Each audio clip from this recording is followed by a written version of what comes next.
तो एकदम से गुमनामी के हूँ गार में कब से मुक़य्यद, जी आवाज का एक शोर मुझे ढूंढ रहा है। गुमनामी के एक गार में हूँ कब से मुक़य्यद, आवाज का एक शोर मुझे ढूंढ रहा है।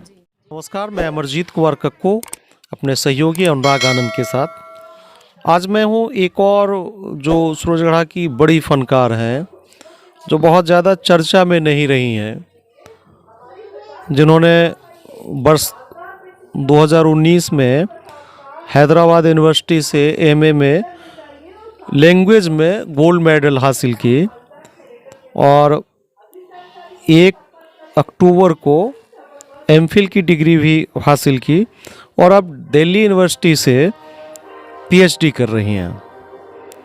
बहुत सारे किताबों में गज़लें, कविता, शेर व शायरी करती रही हैं और स्वतंत्र स्तंभकार भी मानी जाती हैं। कई अखबारों के लिए, पत्रिकाओं के लिए लेख भी लिखती रही हैं। लंबी चौड़ी भूमिका है इनकी। सीधे सीधे मैं आपकी बात करवाता हूँ सूरजगढ़ा के मौला नगर के खुशबू प्रवीण जी से। आज उनसे हमारा राब्ता रहेगा कि सामाजिक, राजनीतिक या व्यक्तिगत विषयों पे। खुशबू प्रवीण जी, बहुत बहुत स्वागत है आपका टुडे न्यूज़ लखीसराय के हमारे पॉडकास्ट। बहुत बहुत शुक्रिया आपका। एक चीज़ और बताइए कि हम लोग की जानकारी में कई बार होता है, एक कहावत होती है कि चिराग तले अंधेरा। हम लोग भी शायद बाज़ारों में ही रह जाते हैं, जो पत्रकार जनरली होते हैं वो छानबीन नहीं करते कि हमारे इर्द गिर्द के गांव में कैसे कैसे लोग, कलाकार या फनकार हैं। और जब जानकारी मिली तो बहुत खुशी हुई, आपके साथ इंटरव्यू करने का जी किया और मैं आया हूँ। अब ज़रा आप इस बारे में जानकारी दें कि अब तक किन किन किताबों के लिए लिख चुकी हैं आप। सबसे पहले तो बहुत बहुत शुक्रिया आपका कि आप मेरा इंटरव्यू लेने के लिए मेरे घर तक आए। और रही बात चिराग तले अंधेरे की, तो गालिब जैसे बड़े शायर ने भी अपनी ज़िंदगी में उतनी नाम और इज़्ज़त नहीं कमाई जितना मरने के बाद उन्हें सम्मान मिला है। तो मैं अपने बारे में क्या कहूँ, बहुत छोटी सी शायरा हूँ। बहुत लिखने की कोशिश करती हूँ, प्रयास करती हूँ कि छोटी छोटी चीज़ों को सामने लाऊं, अखबारों के ज़रिए अपने कलम के माध्यम से लोगों के दिलों तक पहुँचूं। और अभी दिल्ली में रहना हो रहा है, डीयू की स्कॉलर हूँ, तो वहाँ लिखती हूँ। वहाँ के अखबारों में जैसे अदब व सक़ाफ़त है, साहिबान है, कौमी तंजीम है, पटना एक कौम, बहुत सारे अखबारात में लिखती हूँ। और आर्टिकल वगैरह भी छपते रहते हैं रसाइल में, मैगज़ीन्स वगैरह में। मेरा आग्रह रहेगा खुशबू जी कि आप बहुत ज़्यादा जो है एकदम ज़हीन उर्दू का इस्तेमाल ना करें। हमारे व्यूअर ज़्यादातर हिंदी वाले होते हैं, या अरबी का इस्तेमाल ना हो। मेरा आग्रह रहेगा, चूँकि ज़्यादातर लोग बहुत मिली जुली हिंदी और उर्दू को समझ पाते हैं। इतने अखबारों में लिखते हुए और अब तक कोई तवज्जो नहीं दिया गया। ज़्यादातर मैं आपका नाम एक तरीके से गुमनाम आप कह सकते हैं, बहुत ज़्यादा लाइमलाइट में नहीं रहना आपका। कुछ वहाँ तक कुछ लोग, गिने चुने जो लोग हैं, वही जानते हुए खुशबू प्रवीण जो है इतनी बड़ी शायरा है या लेखिका है। ज़्यादातर लोग नहीं जानते आपको, ऐसा क्यों? इसकी वजह यह है कि मौला नगर में मुझे लोग नहीं जानते, या सूरजगढ़ा में लोग मुझे नहीं जानते हैं। उसकी ये वजह है सबसे बड़ी कि मैं लाइमलाइट में रहना पसंद भी नहीं करती हूँ। और दूसरी वजह ये है कि मेरे घर के हालात अभी कुछ इस तरह के हैं, मेरे घर पे इस तरह का दबाव है हम लोगों पर, इस तरह से मानसिक तौर पे हमें टॉर्चर किया जा रहा है कि दिल नहीं करता है कि मतलब यहाँ के लोगों से कोई बात करूँ। क्योंकि जब जब जिसके पास भी गई हूँ उस तरह से हमारी किसी ने मदद ही नहीं की, जिस तरह से एक कलमकार की मदद होनी चाहिए। जैसे मसलन आप एक दबाव की बात कर रही थी अभी, किस तरह का दबाव है ये? आप बहुत ज़्यादा परेशान लग रहे हैं, अपनी बातों से भी पता चल रहा है। किस तरह का प्रेशर है आपके ऊपर? प्रेशर इस तरह का है कि मेरे भाई हैं, 3 भाई थे। एक 2021 में नहीं रहे, अब 2 भाई हैं। और ज़मीनी विवाद के कारण मेरे ही चचेरे भाई उनको बात बात पे धमकाते हैं। अप्रैल में उनके साथ इस तरह की घटना हुई कि बस मौत के मुंह से वो वापस आए हैं। और उस वक्त मैंने अपने कलम की ताकत को आजमाना चाहा, कहाँ कहाँ क्या नहीं किया। नीतीश कुमार साहब के पास भी मैंने मेल किया, आमिर सुबहानी साहब को मेल किया, एसपी, डीएसपी, डीएम, डीआईजी सबको मैंने मेल किया। जो मेरे बस में था वो मैंने किया, जहाँ तक मैं जा सकती थी वहाँ भी गई, लेकिन सब चीज़ मेरे साथ उल्टा हुआ। भाई मेरे 12-14 दिन तक पीएमसीएच में भर्ती रहे। हमारे यहाँ किसी ने नहीं पूछा, हर कोई हमारे ही दुश्मन बने बैठे हैं मौलाना नगर में। ऐसे में आप बताइए कि मैं कैसे लिखूं और कैसे लाइमलाइट में आऊं। जब मतलब कि तो इतना बड़ा मसाइल रहा और समाज से लेकर सरकार की जो विभिन्न एजेंसियां रहे वहाँ तक आप गए, ना सुनवाई हुई ना कार्रवाई हुई, और कार्रवाई भी कहते हैं आप उल्टी एक तरीके से। उसके बीच भी आपकी लेखनी जारी रह सकती है क्या? ऐसे मानसिक तनाव में कोई भी कलमकार नहीं लिख पाएगा, ये मेरा मानना है। वैसे लिखते रहना चाहिए, क्योंकि हमारी पढ़ाई इसीलिए होती है कि हमें अपने समाज के लिए, अपने कौम के लिए, अपने कम्युनिटी के लिए कुछ करना होता है। लेकिन जब हम ही खुद ठीक नहीं रहेंगे तो हम अपने समाज का कितना भला कर पाएंगे। हम जब थाने जाते हैं, जब हम फ़ोन करते हैं तो हमारी बात कोई नहीं सुनता है, और जब दूसरा पक्ष फ़ोन करता है तो यहाँ कुछ भी नहीं होता और थाने से लोग यहाँ आ जाते हैं हमसे सवाल करने। अच्छा, एक चीज़ ज़रा बताइए, जो संबंधित थाना है आपका, मेरे ख्याल से मानिकपुर ओपी है, वहाँ के थानाध्यक्ष को, ब्रजेश जी को आपने कहा क्या? जी सर, मैं ब्रजेश जी के पास अभी खुद भी गई हूँ। पहले कॉल भी करती थी, लेकिन मेरे पास इतने कॉल्स हैं, इतने रिकॉर्ड्स हैं, इतने सारे स्क्रीनशॉट मैंने लेके रखे हैं, इतना ज़्यादा मैं उनको कॉल करती थी, वो मेरे किसी कॉल का जवाब नहीं देते थे। अभी 2 दिन पहले भी मैं उनके पास गई, सना लिखवाया, उन्होंने कागज़ ले लिया, मुझे रिसीविंग नहीं दी, ये कह के कि हम रिसीविंग नहीं देते हैं। और जब मैंने कहा कि मेरे भाई के साथ फिर से ऐसा हादसा हो सकता है, तो उन्होंने कहा कि आप सतर्क रहिए। बस ये कह दिया कि आप सतर्क रहिए, और यहाँ स्पॉट पे देखने के लिए सिर्फ भेज दिया चौकीदार साहब को, जबकि उनको खुद आना चाहिए था। ये मेरा मानना है कि उनको खुद आना चाहिए था हमारे पास, जानने के लिए कि हम किस हालत में हैं, क्योंकि प्रशासन तो हमारी भलाई के लिए बैठी होती है। अच्छा, एक पत्रकार और लेखिका के तौर पर मैं ये समझना चाहता हूँ, ये जितनी चीज़ें हैं हमारी लोकतांत्रिक व्यवस्था में, जो हमारा जो हिंदुस्तान का संविधान है या जो लोकतांत्रिक व्यवस्था है, वो दरोगा जी जिसकी तनख्वाह लेते हैं वो हमारे लिए ही, शायद वो आम पब्लिक के काम के निष्पादन के लिए लेते हैं। जो बीडीओ साहब होते हैं, जिन्हें चेयर और रुतबा गाड़ियाँ हासिल होती हैं, वो भी सारी चीज़ें जो मुहैया होती हैं केवल हमारी आम लोगों की सेवा के लिए इस लोकतांत्रिक व्यवस्था में। लेकिन क्या अभी कभी ऐसा लगता है कि ये जो हम ये अखबारों या न्यूज़ चैनल के माध्यम से आपके साथ इंटरव्यू कर रहे हैं, कभी ऐसा महसूस हुआ क्या? देखिए, अभी मैं गई थी जब सर से मिलने, तो मैंने उनसे साफ साफ कहा कि सर, ये जंगल राज तो है नहीं पहले की तरह, और ना ही ये वो ज़माना है कि जिसकी लाठी उसकी भैंस। तो सर कुछ इस तरह से बात करते हैं कि समझ में नहीं आता कि सर कहना क्या चाहते हैं। मैंने कहा कि मेरे बाड़ी में गाड़ी लगी है, मैंने कहा कि मेरी ज़मीन पे अवैध तरीके से कब्ज़ा है, तो उन्होंने कहा कि हम इस मामले में कुछ नहीं कर सकते, आप सीओ साहब के पास जाइए। जबकि मैंने उनसे कहा कि सीओ साहब तक हम लोग जा चुके हैं, हमें बुलाया गया, हम हर जगह हाजिर हुए हैं, फिर भी वो हमारी बात नहीं सुन रहे हैं। एक तरह से है कि लोकतंत्र जो है ये चौथा स्तंभ है, लेकिन जब मैं खुद उस चीज़ को करती हूँ, स्वतंत्र रूप से मैं किसी भी अखबार में लिखती हूँ, मेरे लिए कोई पक्का नहीं है कि मुझे उसी अखबार के लिए लिखना है, उसके बाद भी जब हम लोगों के साथ ये हालत है कि हमारी बात नहीं सुनी जाती है, तो और किसकी आम लोगों के साथ क्या होगा? आपका जो आपकी शिकायत बहुत जायज़ सी मालूम होती है। मेरा ये कहना, ये चीज़ें तो है, उसके लिए जो कानूनी प्रोसीजर है, प्रोसेस है, उसमें मैं समझता हूँ आपको एक बार फिर प्रयास करना चाहिए। रास्ते कभी बंद नहीं होते हैं, चाहे कानून के हो या समाज के हो।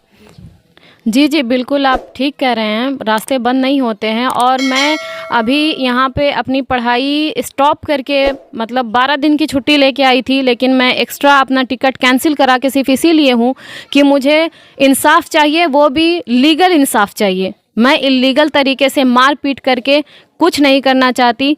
मैं चाहती हूँ कि मुझे इंसाफ मिले, जैसे 1994 में मेरे पापा की डेथ हुई थी, उनको कत्ल कर दिया गया था, उस वक्त भी हम लोग इसी इंतज़ार में थे कि हम हिंदुस्तान का जो ये कानून व्यवस्था है वो हमें एक ना एक दिन इंसाफ ज़रूर देगा।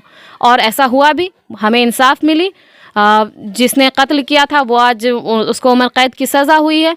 और अभी भी हमें यकीन है अपने कानून पे, अपने व्यवस्था पे, अपने हिंदुस्तान की सरकार पे कि हमें हर हाल में इंसाफ मिलेगा ही मिलेगा। इंसाफ की उम्मीद है। उसके बीच प्रयास ये होना चाहिए, आप जिस तरीके की फनकार हैं या लेखिका हैं, सारी समस्याएं तो आती रहती हैं, लेकिन जैसे इन चट्टियों में, इन गाँव में, जो हमारा बहुत कस्बाई एरिया भी नहीं कह सकते, एकदम ग्रामीण इलाका है। नगर परिषद में बेशक आ गया हो आपका क्षेत्र, हमारा क्षेत्र, लेकिन अभी वो चीज़ें, उस तरीके की सोच यहाँ डेवलप नहीं है। एक चीज़ ज़रा समझाइए मैम आप, कि आप लेखिका भी हैं और स्वच्छंद रूप से सोचती, विचारती और लिखती भी हैं, इसको मुशायरे में भी लाते हैं। बाकी जो समाज की, जो हमारी बच्चियां हैं ग्रामीण इलाकों में, खास करके मुस्लिम महिलाओं, बच्चियों की हालत बहुत अच्छी नहीं है, उस पर आप क्या सोचते हैं? उस पे मेरा ख़्याल ये है कि जैसे जो बच्चे हैं या बच्चियां हैं, ग्रामीण क्षेत्र के बच्चों की भी हालत अभी तक ठीक नहीं है, बच्चियों की बात तो दरकिनार है। तो मेरा ख़्याल है कि बच्चियों को पढ़ाने के लिए उनके माँ बाप को, उनके बड़े भाइयों को, उनकी बड़ी बहनों को सामने आना चाहिए। एजुकेशन सबसे ज़्यादा ज़रूरी है। अगर बच्चा गांव का हो या शहर का हो, अगर एजुकेटेड नहीं है तो वो दो लफ्ज़ बोलने के काबिल नहीं होगा, और अगर एजुकेशन है तो वो निडरता से हर जगह अपनी बात को रख सकता है। इसीलिए नहीं, आपकी भूमिका है, इतनी समस्याओं के बाद आप तो खुद भी समस्याओं के जंजाल में फंसी हुई, जैसा आप बता रहे थे। इसके बीच आपका क्या प्रयास रहेगा, आपका क्या कंट्रीब्यूशन रहेगा, एक सजग नागरिक होने के नाते, एक लेखिका होने के नाते? चूँकि लोग ऐसा मानते हैं कि जब जब दुनिया में क्रांति आई है, उसके सूत्रधार कलमकार ही रहे मोस्ट प्रॉब्ली, तो आप इसको कैसे देखते हैं? मैं तो अपने घर से ही शुरुआत करती हूँ। मैं अपने बच्चों को कहती हूँ कि देखो तुम लोग पढ़ाई करो, तुम लोग, मेरा तो ख्याल यही है सबसे ज़्यादा, अगर मैं किसी चीज़ पे ज़ोर देती हूँ तो वो एजुकेशन है। मैं अपने घर में भी कहती हूँ कि आधी रोटी खा लेंगे लेकिन बच्चों को पढ़ाएंगे। अगर यही बच्चे अगर कल को पढ़ लेंगे तो कम से कम हिम्मत से किसी के सामने अपनी परेशानी बोल तो सकते हैं। अगर बोलने के ही काबिल नहीं बचेंगे तो क्या करेंगे? मतलब एजुकेशन अनिवार्य हो, इस तरीके का प्रयास होना चाहिए। दूसरी बात है कि आप जिस कौम से आती हैं और जिस इलाके से आती हैं, इतनी लिबर्टी महिलाओं को या बच्चियों को इस कौम में नहीं है। बावजूद आप बहुत स्वतंत्रता के साथ, तलखी के साथ अपनी बातों को कह लेती हैं, लिख लेती हैं। कभी कोई शिकायत भी रही क्या इस दौरान? शिकायत नहीं, समाज से कोई शिकायत, मतलब समाज उस नज़रिए से देखता है क्या, जैसे एक कलाकार को देखना चाहिए, एक फनकार को देखना चाहिए, एक लेखिका को देखना चाहिए, उस नज़रिए से कभी वो शोहरत इस लेवल, क्षेत्रीय लेवल पर मिली है क्या आपको?